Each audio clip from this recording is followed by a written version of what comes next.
Hey guys, how's it going? What's that? You still haven't fixed your fan belt? Why, no I haven't. Don't worry. I found that if I don't use my air conditioning, it's a lot better. I'm actually going to get it fixed this week coming up. I've said that before, but I really am this time. So I'm headed to Vancouver to meet some friends. We're gonna go for dinner. It's one of my friend's birthday. We're gonna go for dinner and then we're gonna go probably see a movie or something. So today I'm gonna talk about a subject that comes up for people that are sort of thinking about getting into this lifestyle. And when they're choosing a van, they need to decide between going full-size standard cargo van or a minivan. There's other options too. There's the box van like Dream Sight Out has, or a camper van. But I'm just going to keep it to minivan versus standard cargo van for now. Now I've seen some pretty cool builds on the Ford Transit Connect, the earlier models that had the higher back roof, and part of me thinks that's a very attractive option. So let's talk about some of the details of why I think it's the benefits of going minivan. First of all, of course, you're going to get way better gas mileage. In Ford Transit Connect, you're getting like anywhere from 24, I've heard anywhere from 24 to like 28 or 29 miles a gallon. I'm not sure if that's highway or city or whatever. Versus my van, which is getting at the best 12, more like 11 or 10.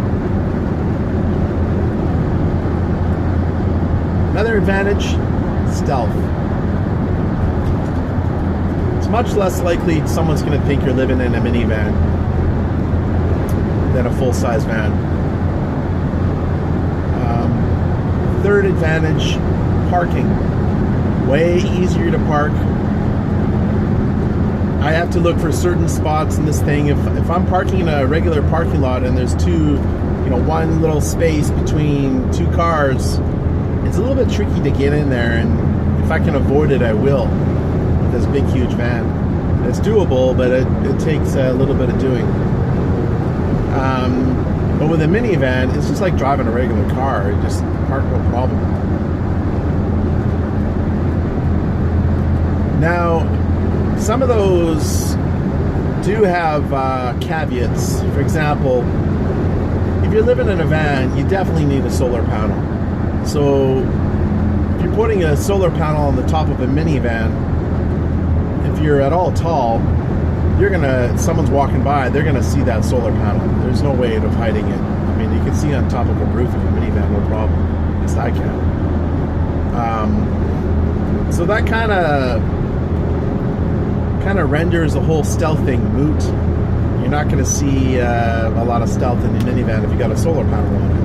Now, some people might not really make the connection that there's somebody living in there because there's a solar panel on it, but anybody kind of in the know, whether it be security or police or other van dwellers or people in an area where there's a lot of van dwellers, like maybe Southern California or something, it's a dead giveaway to see a solar panel on the roof. Now, the other thing I was talking about there was gas consumption. And with the minivan, yes, it's way cheaper on gas. However, on this van is a Chevy Express 3500 1 ton. I'm spending, now this is Canadian dollars, keep in mind, with Canadian gas prices, which are way more expensive. Right now, it's currently $1.25 a liter for gas right now. And if you kind of did a rough translation, if there's roughly 4 liters in a gallon, that would be it's almost $5 a gallon. That's way more than the Americans are paying. I know that they're paying more like $3. Big difference. But getting back to it, so I'm spending about $150 to $200 a month in gas. With my Honda Civic, my previous Honda Civic that I used to own, I was spending about $80 a month. So that's like double or over double the amount of money in gas. Now, I don't pay rent, so it's a small price to pay for moving a house, you know what I mean? How do they say, my van gets pretty good gas mileage for being a house. So the minivan, you're gonna save on gas. However, when you look at the amount of comfort that you're getting to be in a full-size van, so you're spending maybe another, say, $100 a month. Ooh, I almost took the wrong exit. Say you're spending another $100 a month in gas, or $120 even. To me, $120 is worth the effort, the amount of comfort you're going to get. Full-size van is way more comfortable. Now, what do I mean by comfortable? Well, there's a number of different things. It's more comfortable in that you have more space. Yes, obviously.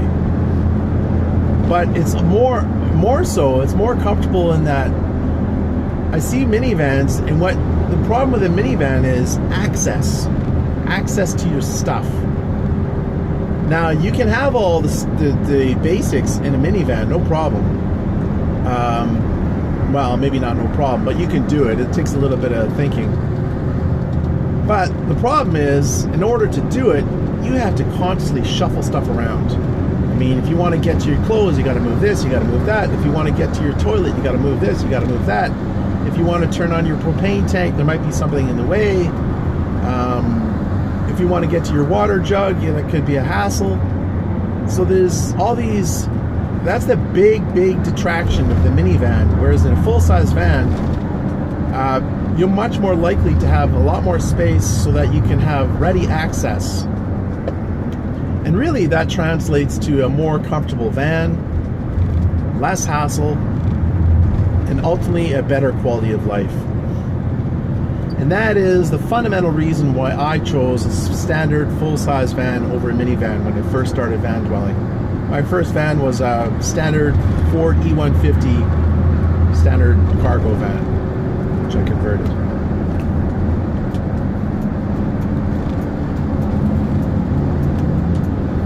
Now, to get into that further, there's other issues in terms of comfort. I'm gonna get this name. For me, up in Canada, I live in Vancouver. It's not that cold, but it can get coldish. And part of the way to make it warmer is to have a solid partition dividing the front seat cab area and the living area.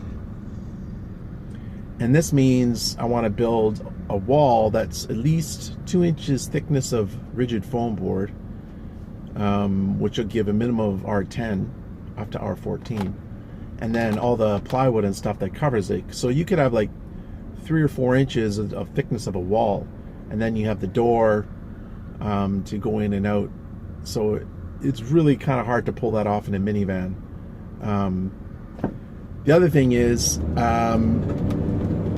in my van, there's quite a bit of space between the doghouse and my seat, so I can easily just shuffle through and go into the back area, open my door, and I'm in my house. The minivan, you're not going to have that leg space, so you either have to do some gymnastics to get over that doghouse, or you literally have to go outside of the van and go through your sliding door or whatever. And these might sound like a minor issue, but doing that over and over and over on a daily basis, it's going to get old fast. So again, it comes back to quality of life and comfort. And when you combine these things together, to me, it's definitely worth it to pay $100, $120 for gas. Now, one factor to think about is I'm a city dweller. I'm urban all the time. If I was a guy traveling the country, and going from place to place and doing a lot of miles on the highway, a minivan would be a lot more attractive for a couple reasons. Obviously, I'm going to save money in gas, which is big. But another thing is, I'm not going to be living in the city so much. I will be like, you know, if you watch guys like Adventure Van Man Brian, where he has his lawn chair out in his table and he cooks outside of the park bench or whatever, he's not in the van as much. He's outside of the van. So the space inside the van is more like somewhere to sleep or somewhere to kind of hide out from the weather if it's ugly out. So if you're a guy who's doing a lot of traveling around on the highway, a minivan is a lot more attractive than a full-size van. Now, getting back to like when I was talking about the partition, you could also talk about insulation. And if I was in a minivan, I would use like half-inch insulation, and I would still want to cover all the van metal to reduce condensation.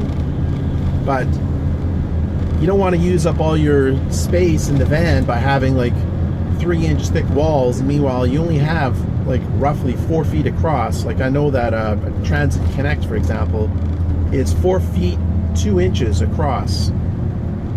So it's like 50 inches across. I don't know if that's between the wheel wells or right to the wall, but that's not a lot of room. So if you're eating that up with insulation, it just seems like kind of a waste. And the other consideration is kind of a detraction against the minivan is for heaters, they don't really have an ideal source of heat for a van, any van really, because the heaters put out too much heat. I mean, if you're in a small van, even a standard cargo van, a Mr. Buddy or even the Wave 3, I mean, I have the Wave 3 on for 3 hours and I'm literally sweltering. I can't have it on that long. Now, I'm not sure about this van because I haven't had a winter yet in it, and there's a lot, it's a high top, so there's a lot more space to heat, so maybe it'll be different. So there's no thermostat, you can't adjust it. So then now if you go into a minivan, guess what? It's way smaller. So you're gonna get cooked out of that thing. With the heater, you're gonna have to turn it on for half an hour and then shut it off. You're gonna cook yourself. So ideally for me, I want to have that heater on and not have to touch it. And how I'm doing that in this van, at least the plan is, I bought my roof vent with a cover, and I'm gonna leave it open all the time, even in the winter, and I'm just gonna crank my heat up. And I don't care if I have to spend an extra $30 a month for propane. To me, it's worth it to have that wake up in the morning and not be freezing with icicles falling off my nose. You know, I don't want to have to do that. I don't want to suffer to live in a van. I want to have comfort, which means I want the heat on all night, which means I need to have oxygen available at all times with the big vent. Now, if you're in the minivan, I don't know how that will work because you have less space to heat, which means it's going to the heater puts out the same BTU, so it's still going to consume the same amount of oxygen. So this is a consideration with a minivan. Now, another obvious concern with the minivan is lack of space. Okay, so you're getting up, you're sleeping, you got to get off the bed, you got to get dressed, you got to shuffle around in a small space. Now, I'm a fairly big guy, 220, 6 feet. So if you're small and short, it's probably a lot easier to move around. But for me, it's gonna be a challenge to move around in a little minivan and get stuff done. Whereas in a full-size van, even in my low top Ford E150, it was still difficult. You know, I couldn't stand up. I had 52 inches of height, and you know, I could do it. It's possible. It's just the quality of life in a full-size high top is way better. It's more like living in a very small apartment, a studio apartment with 66 square feet. That's what I have. 11 by 6 feet across. Another advantage of a full-size van is you can have like a large roof rack, and you can put all kinds of stuff up there. You can have like way more solar. you know, you have more room for batteries, you have room for a large 20-pound propane tank, more room for water, all the essentials. Even if you're a minimalist, you still need to have certain things in order to be comfortable. So ultimately, I chose a full-size van over a minivan because the extra comfort is worth it. Is worth $100 or so extra you're going to pay in gas. And that's ultimately it. It's more comfortable. It's easier to access the stuff. It's more comfortable to move around in there. You're going to have a better quality of life. Now, some guys, you know, they just sleep in their van at night and they're out in the world, and that's fine. Oops, I'm going to have to go through this yellow light. But that's not always possible. There are going to be times when you're going to be in the van. I mean, nobody's out of the van all the time. I mean, there are times of the year, like Christmas Day, for example, when everything's closed. New Year's Day, everything's closed. New Year's Eve, most things are closed. So it's not feasible to be out of the van all the time. Anyways, guys, I think that's all I can really say about this topic without repeating myself. I'm probably missing some things, but I think I got most of it. So ultimately for me, unless you're doing a lot of traveling and gas mileage is super important to you, a full-size van is going to be more comfortable and worth the extra gas. Thanks for watching. Take care. Have a good night.